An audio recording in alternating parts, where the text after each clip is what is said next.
اعوذ باللہ من الشیطان الرجیم بسم اللہ الرحمن الرحیم انا اعطیناک الکوثر فصلی لربک وانحر انا شانئک ھو الابتر۔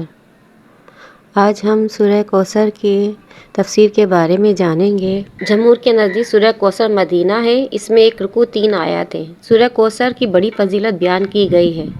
حدیث میں وارد ہے کہ جو اس سورت کی تلاوت کرے گا اسے جنت کی نہر سے سیراب کیا جائے گا، اور قیامت تک عید الاضحیٰ پر قربان ہونے والے جانوروں سے زیادہ اس شخص کو ثواب ملے گا جو اس سورت کی تلاوت کا روزانہ کا معمول بنائے گا۔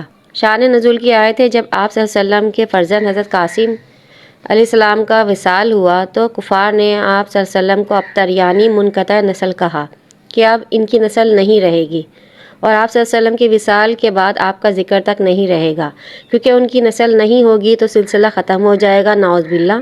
اللہ تعالیٰ نے اس آیت کے ذریعے کفار کی تکذیب فرمائی اور ان کا بالغ رد فرمایا، اور حضور صلی اللہ علیہ وسلم کو خلق پر افضل کیا، حسن باطن بھی عطا فرمایا، نسب عالی بھی عطا فرمائی، نبوت بھی دی اور حکمت بھی، علم سے شفاعت فرمایا اور حوض کوثر بھی عطا فرمائی، مقام محمود بھی عطا فرمایا، کثرت امت بھی عطا فرمائی، کیونکہ قیامت تک آپ کا نام زندہ جاوید رہنے والا ہے۔